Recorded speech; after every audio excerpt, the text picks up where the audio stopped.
I've never felt like this before. It's like you just get me. I feel like my true self with you. Does that sound crazy? And it doesn't hurt that you're gorgeous. Okay, that's it. I'm taking you home with me. I mean, you can't find shoes this good just anywhere. Find a shoe for every you from brands you love, like Birkenstock, Nike, Adidas, and more at your DSW store or dsw.com. You just realized your business needed to hire someone yesterday. How can you find amazing candidates fast? Easy. Just use Indeed. Stop struggling to get your job post seen on other job sites. With Indeed sponsored jobs, your post jumps to the top of the page for your relevant candidates, so you can reach the people you want faster. According to Indeed data, sponsored jobs posted directly on Indeed have 45% more applications than non-sponsored jobs. Don't wait any longer. Speed up your hiring right now with Indeed. And listeners of this show will get a $75 sponsored job credit to get your jobs more visibility at Indeed.com/ARTS. Just go to Indeed.com/ARTS right now and support our show by saying you heard about Indeed on this podcast. Terms and conditions apply. Hiring? Indeed is all you need. This episode will be quick, but at the same time, it will convey the message for the end of 2020. I know the project of 16 episodes about Polish handmade and how it used to be in the olden days and how it is today is over. However, I guess this format of talking to you in English is not yet over. I haven't planned for that, but I said, let's give it a go. It seems that while learning how to bring the handmade magical world into online and popularize beautiful Polish handmade all over the world, I started studying in online MBA. And on this journey, I met inspiring, incredible female entrepreneurs that keep me standing up. Yeah, I will dare to use this word. They keep me inspired. They help me stand up when I fall down and I feel tired and feel that I've got no energy to continue the podcasting project. As you might assume, it's quite tiring. It consumes lots and lots of energy and time. It totally doesn't pay off if you ask. But still, I kind of feel I cannot quit. And that's because I've got fellow lady entrepreneurs that inspire me on a daily basis. That's why I decided I'll share some inspiration with you. No matter if you're a handmade fan or you're a handmade artist starting your business, or maybe you're somewhere farther away in your crafting skills and business, doesn't matter. Because I guess this mindset part about building something on your own is quite necessary. So no matter if you're just a fan or you're an entrepreneur, I think you might use this opportunity to listen to those inspiring episodes with my fellow online MBA friends who took some businesses online. Why am I using those interviews here in the podcast that is actually dedicated to handmade? Well, it seems that I wouldn't be able to convey such a strong message, so much energy that is put in each and every single episode without their inspiration.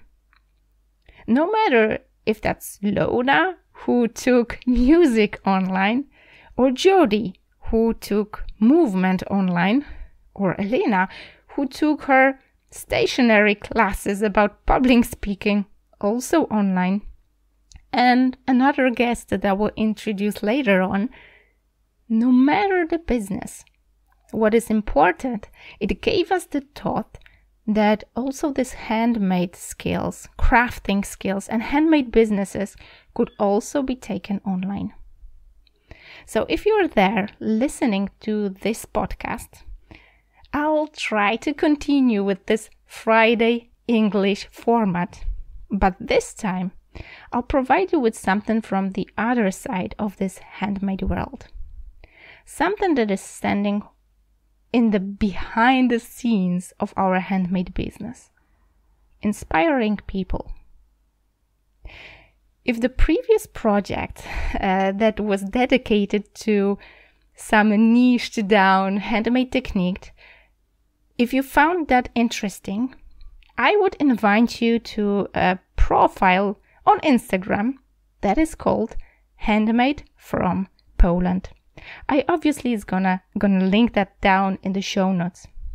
But what is important, you will find many more techniques that could actually inspire you and maybe serve as a gift, a handmade gift for your closest ones, for your loved ones. A gift that would actually support small Polish crafting businesses. But what is more, in this series that's going to be presented every Friday up until the end of 2020, I'm going to be talking about this content that is not only for handmade creators, but also for handmade fans. So I'll provide you with inspiring interviews, and I'll be talking about how to start the business based on handmade. It doesn't matter if you use word business or hobby. What is important to me is the fact that you join me on this mission of popularizing handmade, be it Polish handmade, traditional handmade, or just a way to chill out or relax and take our mind away from this digital world. You join forces with me by listening and sharing this podcast. So I'll invite you to this series of inspiring interviews. And if they will push you to do something more about your crafting skills, taking some of your artifacts out of the drawer, hidden somewhere outside the world to see, and you will kind of take them online, show them, make a picture, share with others, I know it was worth it. So let's give it a go. Let's try out. Let's meet every Friday up until the end of 2020. And let's see what will happen next. If you want to share your opinion or just tell me something about this podcast, give the idea for next year, I invite you to contact me by mailing me agnieszka@oplotki.pl. I'll link that down in the show notes as well. Why am I asking that? Because I hope that in 2021, this format might continue in a totally different way. Let's join forces in popularizing handmade all over. I hope you're gonna join me in this mission. So see you in next episode. I gladly invite you to another interesting, inspiring interview. I must admit that I get those amazing guests to my podcast from mastermind groups. And I wouldn't be me if I wouldn't mention that this year I decided that I do want to lead my own group of masterminders. 1, 2, 3, 4, 5, 6, 7. I was starting to count the groups I was in. All of those groups put the brick to evolve my business, evolve my mindset, evolve the person that I am today. That's why I got hungry for my own group of masterminders. It's not that I will own those people, obviously, but I want to invite you, if you're looking for a mastermind for 2021 and you're kind of sick and tired of things that you don't want to discuss, and you're clear about what you wish to discuss and what goals you want to achieve in 2021, I think you could find something in a new mastermind that I'm going to be setting up since January 2021. So just to invite you and get you introduced to the idea of mastermind, I want to welcome you to another episode, which is interview with my mastermind buddy. So have a nice listen. And if you're interested in mastermind for 2021, just click down below in the description. Okay, hello there. That's the first time I'm recording a proper English-speaking episode for the new podcast. So I'm really glad that my first guest is Amel, who is my fellow membership, what do you call it? Like mastermind member, fellow lady, I would say we're this online lady mafia. That's a better yes, term. I like that. The online lady mafia. Yeah, I don't want to introduce Amel too much because I'm going to be totally unobjective because I just adore her from the perspective of, exchanging of knowledge, being from totally different field of knowledge and totally different business, but still having this. Buying a car in Carvana was so easy. I was able to finance it through them. Whoa, wait, you mean finance? Yeah, finance. Got pre-qualified for a Carvana auto loan, entered my terms, and shot from thousands of great car options all within my budget. That's cool, but financing through Carvana was so easy. Financed. Done. And I get to pick up my car from their Carvana vending machine tomorrow. Financed. Right, that's what I said. You can spend time trying to pronounce financing, or you can actually finance and buy your car today on Carvana. Financing subject to credit approval. Additional terms and conditions may apply. You just realized your business needed to hire someone yesterday. How can you find amazing candidates fast? Easy. Just use Indeed. Stop struggling to get your job post seen on other job sites. With Indeed sponsored jobs, your post jumps to the top of the page for your relevant candidates, so you can reach the people you want faster. According to Indeed data, sponsored jobs posted directly on Indeed have 45% more applications than non-sponsored jobs. Don't wait any longer. Speed up your hiring right now with Indeed. And listeners of this show will get a $75 sponsored job credit to get your jobs more visibility at Indeed.com/ARTS. Just go to Indeed.com/ARTS right now and support our show by saying you heard about Indeed on this podcast. Terms and conditions apply. Hiring? Indeed is all you need. Common ground where we can exchange ideas. So Amel, I'll just ask you to introduce and tell the whole story. The whole story. What? You want the whole story? Are you serious? Yeah, you see, it's so inspiring. I will still try to make it short. Hello, everybody. Thank you for listening. I'm excited to be part of this great new podcast from Agnieszka. Congrats for this great initiative. So my story. So my name is Amel Derragui. I'm the founder of Tandem Nomads, which is a podcast show and entrepreneurship platform designed to help global nomads build a portable business. And anybody as well who wants to have the flexibility of life and business and work. Now, portable businesses are harder than ever, but this is something that I've been doing for the 10 past years, running my business on the move. And it came from the fact that first of all, I've been a global nomad my whole life. I come from Algeria, born in India, raised in 5 different countries or so. And basically, I've been raised on the move, never lived more than 2-3 years in a country. By the time of the age of 16, I told to my parents, "You're ruining my career." That tells you the mafia. I was already very ambitious, like, "Parent, you're ruining my career." And I managed to negotiate with them that I would leave the household at the age of 16 and went to high school in France, lived on my own since the age of 16, basically. So that was a big one. And my entrepreneurial journey started when I was 14. I've always been into solving problems, and I've started whenever I would see a problem, and the first problem I've met in my journey was racism, and racism in my school. And so I started my first entrepreneurial journey to fix it. I believe that businesses fix structural problems in the society. It's more than just about money. And then I started working in advertising when I finished my studies in France. And I started my career, actually, in the meantime, got hired by an American company and traveled back and forth between the US and France to sell encyclopedias door to door. And then I grew in the company, had my own team of salespeople, and then ended up in Arizona to finish my BA, then came back to France, and I started my career in advertising. And that's when I was like very much passionate about we'll talk a lot about mission statement. My biggest thing was how companies can use their communication marketing budget to make an impact. So I was really lucky to end up in a company where I was in a special unit where we were working on that. That has always been important to me, the whole mission statement of corporate companies. But I was really happy. Everything was great. I was ready to buy my apartment. I was like, yes, I'm making it. I'm getting to that dream career I wanted. And then I went to Iran to visit my parents on holidays, and I met who became my husband.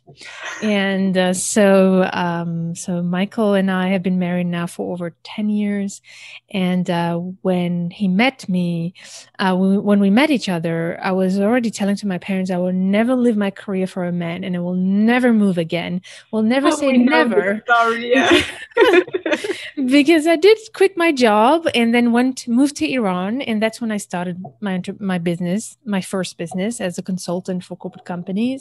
And I was doing strategic and marketing consulting related to, assessing any challenges that they have through their business strategy. But most of the positioning was about mission statement and how do we have a marketing strategy that sells while making an impact. That was something that I was very much positioned on.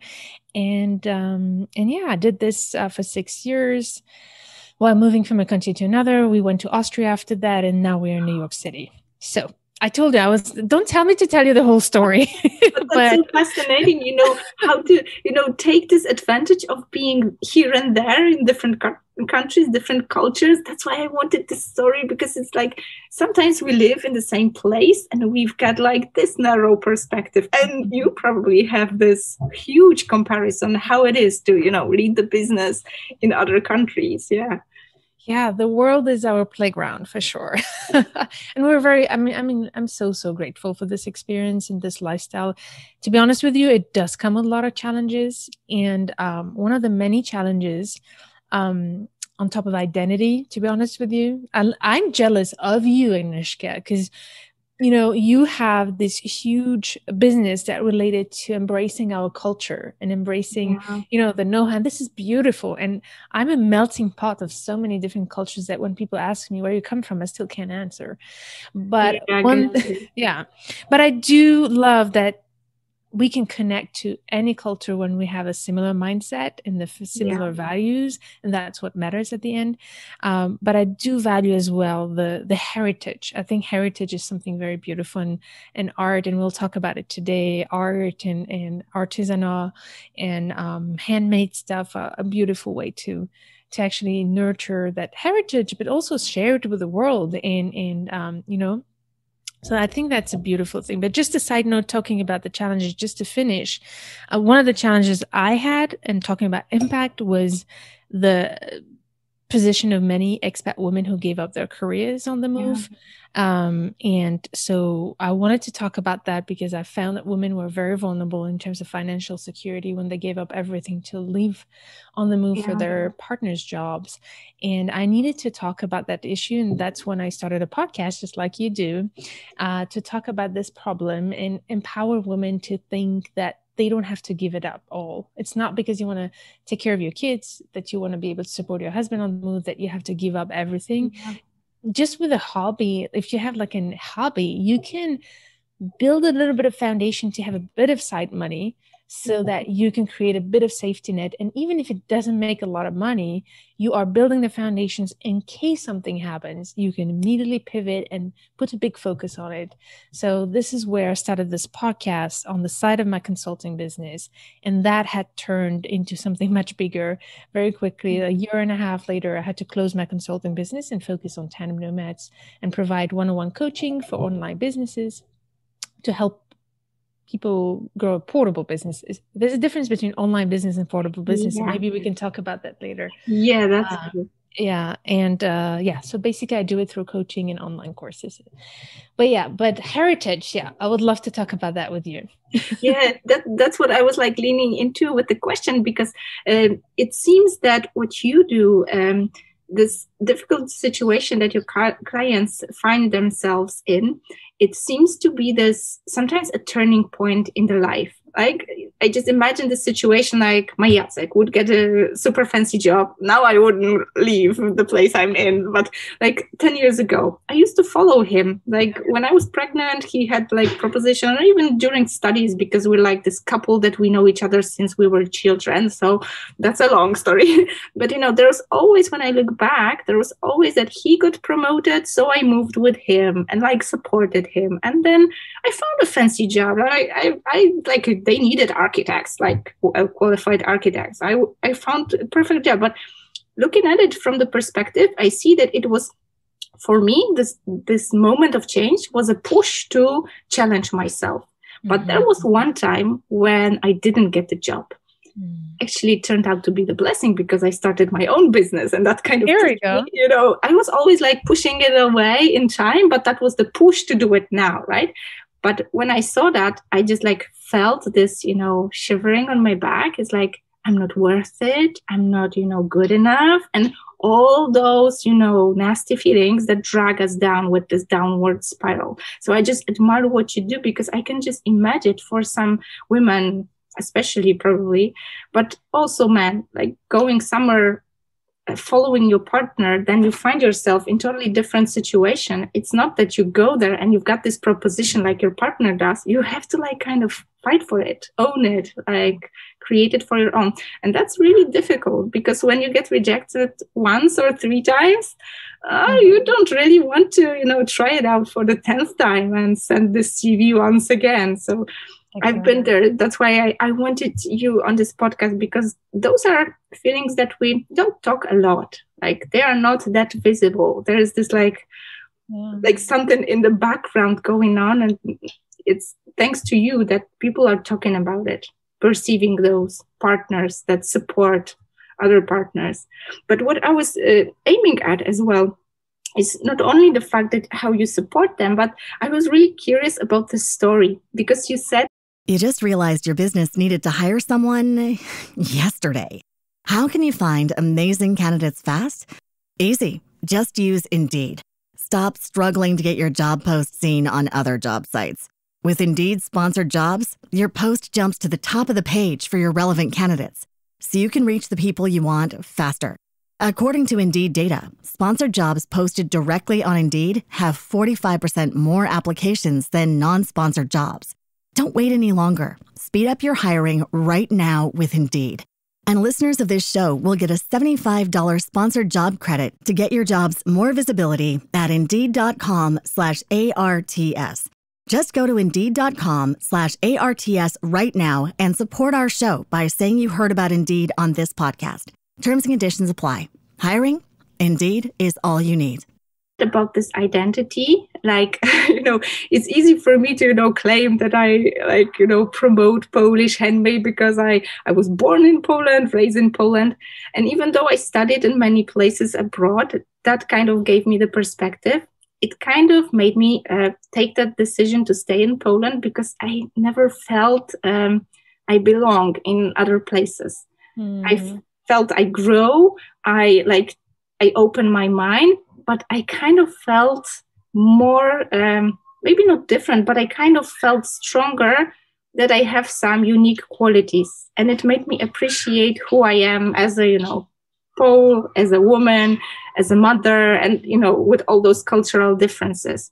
So I admire you, but because for me, that was really hard to live in other countries. That was so strong, this feeling that I kind of need my homies around me.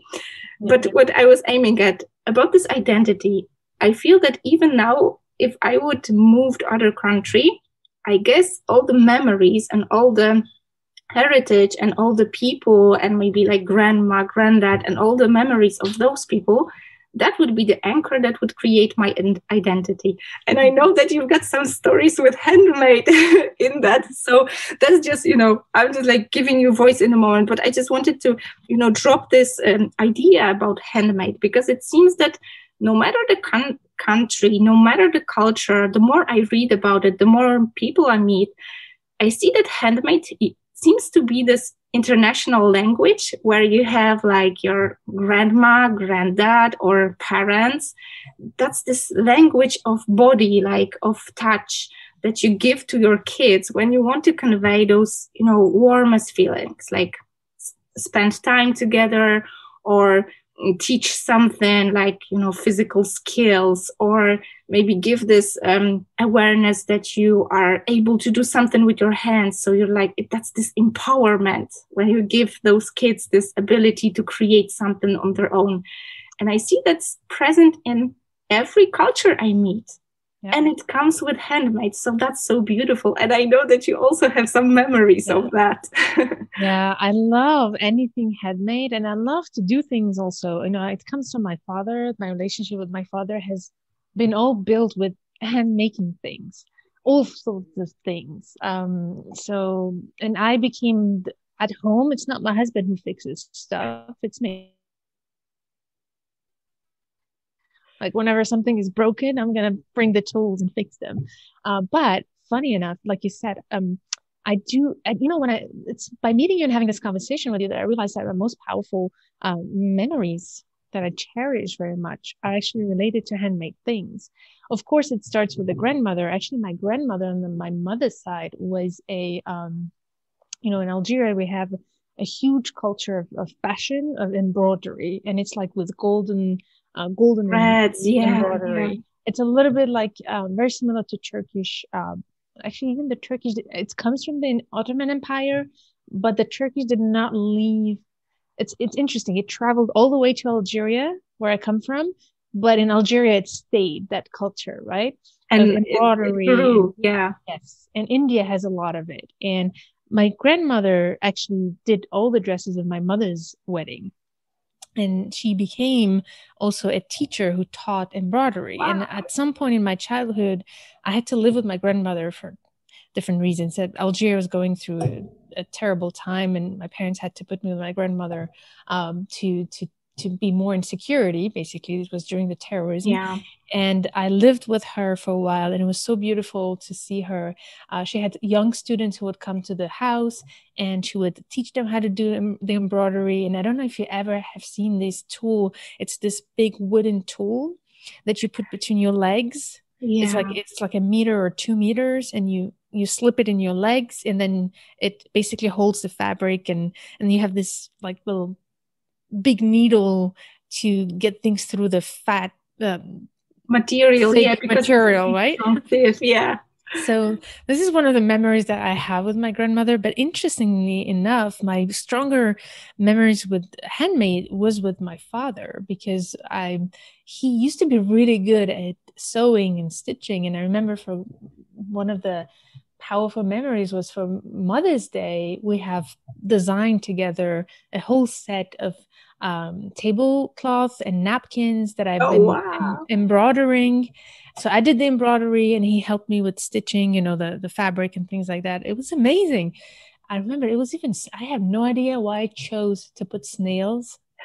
I don't know why I chose snails. So it was full of embroidery of snails. But that was, I do have a lot of memories with that. And funny enough, because we moved so much, I think we lost those things. But the memory is still here, right? Even if it's handmade and it's something tangible, those memories are there, and that never goes away. Yeah, and I'm so glad that you shared it, because that's like the reason I do this business. For me, when I started, it was conducting those handmade business was just a runaway from being with 2 kids and getting crazy, because my ambition, like professional life, was dead. So I just needed to go out and talk to some people who are not talking about poo or gluten-free food or something like that for kids.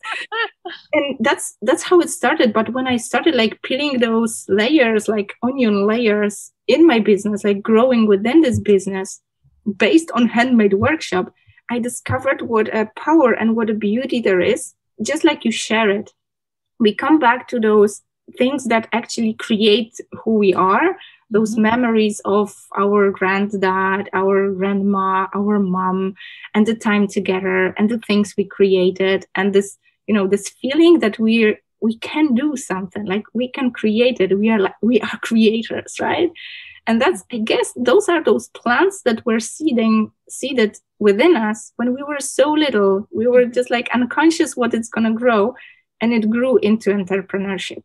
I strongly believe that it gave us this tool. So that's the reason behind what I do what I do. And I kind of see that now it's also growing to those meetings or those interviews, just like we talk about it. Now, even talking about handmade seems to convey this message of like being together, spending time together, and kind of trying to create something new out of, just being together, just talking together. So that's really amazing. And yeah, I'm really glad that you shared this story, because, for me, and I guess for our audience as well, that's so amazing to live in so many countries, and how you elastically, shifted within the business, and obviously with, flats or like where you live. And how is this for you? Did you choose like this place where you're at, like the fancy place, right? That's conscious choice, or you're still on the way? Because the portable business seems to, carry this message that you're going to take it somewhere. Yeah, I'm probably going to move soon again. And New York has been the place where I lived the longest, 7 years. I've never, ever lived 7 years ever. And I think this is probably going to be the most difficult one emotionally, because it's so good to actually just have to sit put for a bit. So we don't get to choose, where we go all the time. So it really depends on the job of my husband. But in my case, I'm so glad that I don't have to worry.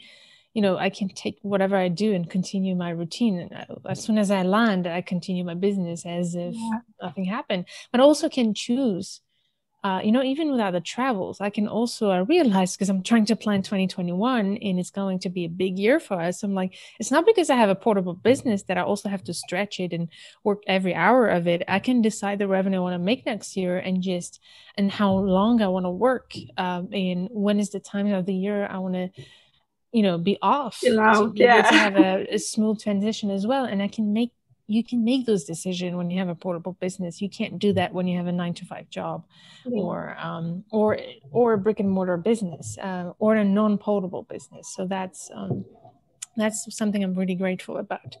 So let's see where the wind takes us. We'll see. Yeah, that's really precious that you share this idea of a portable business, because it seems when I'm working with handmade artists whom I help to, create the foundation of their own businesses, because usually it tends to be just about create stuff and sell stuff. And that's not a portable business or scalable, or actually not even sustainable to like live decently. Yeah. I always tell them that, we as women, majority of my clients are women. It's not about, having this business to show the whole world how independent you are. And that's why I'm so grateful that you're sharing that we can make those decisions to, follow our partner, like maybe move because he moves and he, I don't know, got promoted, or just decided like altogether that we want to change places. And this idea of having at least basis, this foundation of a job that we could decide how much we want to work, when we want to work, that's really something liberating. For me, that's something that builds your independency, not this idea that, you have to grow, I don't know where. You can just choose that you just want to chill out with your guy and have a holiday in December, for example, right? Exactly. Yeah. And you live that, right? You're living that. You can choose to live your life the way you want. But I want to warn everybody, it takes work to get there, right? It's not something that happens from a day to another. For you to enjoy the fruit of your labor now, you had to bust your behind off, just to be polite. So, right? So it takes some really dedication at the beginning, but once you have the right systems, you've built the right foundations, that's when you can allow yourself to kind of be strategic and take this to the next level and say, okay, now that I've done this, I've proven my concept, I have traction, how do I want to design a business that is aligned with the lifestyle I want? But at the beginning, it's not going to happen on its own. There will be some hard work to do. Exactly.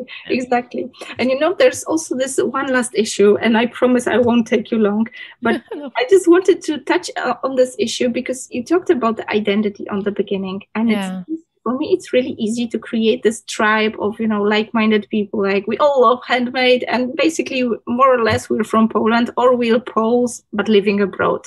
Mm-hmm. So there's a lot of common ground, and it's easy to glue us together. But what I've noticed in your community, there's also this glue that puts you together, this vulnerability, because you open-heartedly share the story of, your background, but also share the story that you decided to, follow your partner because you just love him, right? And you made those decisions that were maybe not so comfortable for you, or you needed to, move and take the business and start all over somewhere else. But still, you created this tribe of people who are connected with this idea that, I want to have the business that I can take it with me wherever, whenever I want to go. How do you do that?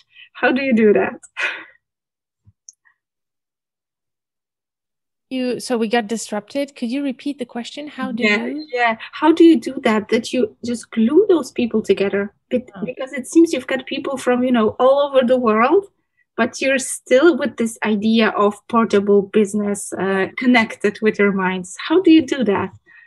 So I think the key, and this is my marketing background that will speak, but as well, the human side of the whole thing. And for me, to create a tribe and a community is, especially behind a business, it starts with really identifying who's that, what is that niche, right? What is that specific type of people?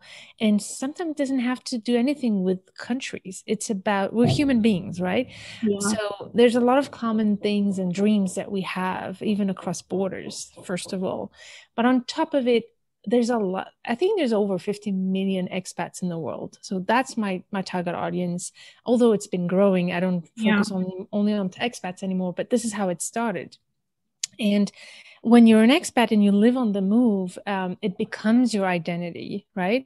And it is a culture on its own. So as strongly as when you live in one country, you develop a certain identity, when you are a global nomad, you are part of a tribe on its own. Because when I go to an event and we recognize each other right away. It's so interesting. It's like, I can't explain it, but you immediately know when somebody is a nomad versus somebody who's just traveled once, for example. Mm-hmm.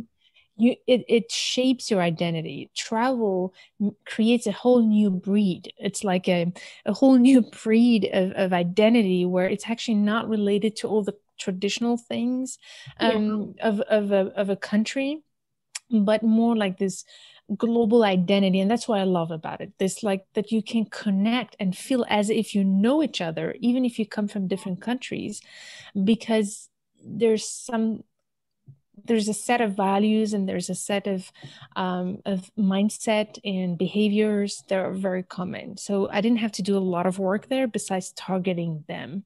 Yeah. But as I grow, the world is moving towards that, right? Even you, like Agnieszka, you're not a global nomad, but we have a very similar mindset, right? Yeah.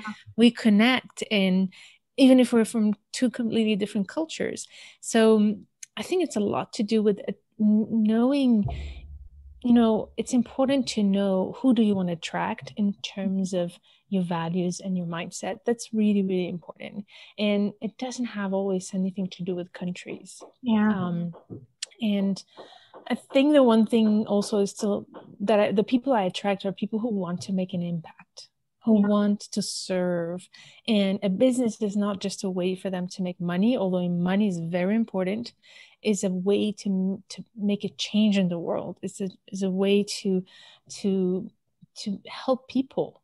And I think that's also somewhere where we also align, right? So it doesn't have to be about expatriation, but it did start there. It's just we discovered along the way that we have more than just travel in common. Yeah, that's so true what you say. And about, earning, that usually it's always about the money, because after all, when we're making business, it's all about the money. But it seems that now we're so privileged in those times that we could actually make those decisions and decide what we want to do with the money we earn, how we earn it, whom we serve, whom we help. So creating business seems to be that, like this, for me, I never had it in architecture. It was always about, delivering the great project. Obviously, you want to be the best you can for your clients, but it was always about, flat fees or like earning more and more and more. And there was this glass ceiling somewhere. And now earning more money means impacting more people, having this influence on others, like helping other women to make more money and have the impact as well. And you have it the same in your business. And that's so fascinating for me. That's why I was so happy that we could share it and talk about it. Yeah. Same. I love that. Yeah. Amel, I do want to let you go, but I just have to ask this question. Like I always, ask people, and we didn't prepare that, so our listeners will have the true story. And if that's going to be a break, just tell me. I don't know, but I always ask, what's this first thing that comes to your mind when you think about, Polish handmade or like handmade? Are those ideas just, your background, the embroidery from childhood, or are there any, images or connotations that come to your mind when you hear Polish handmade or handmade? Yeah, so definitely when I hear Polish handmade, my first thought is quality and heritage, right? These are my two big thoughts. And I lived in Serbia as well, which is not too far. And I know that Eastern European culture has a lot to do with handmade stuff, right? And maybe that's also why I've been influenced by that as well. For me, Poland has a huge connotation with heritage, history, and quality of materials. That's what I think when I think Polish. My second thought, and that's going to surprise you, has nothing to do with handmade, but entrepreneurship for me. Like when I meet a Polish person, I immediately think startup or entrepreneurship as well, because they're the most entrepreneurial people I've met in my journey. I met a lot of Polish people around the world, and they're always so positive and feisty, and you can throw any challenge at them and they'll figure it out. Yeah. They will figure it out. And that's what I love about Polish people. That's super cool. Yeah, that's the best compliment we could get for the end of the podcast, Amel. Thank you for today. That was amazing talk. I hope we're going to meet again soon. So thank you so much. Oh, yes. I can't wait to meet you in person. But in the meantime, we'll continue our great chats. And thank you for everyone listening. Thank you.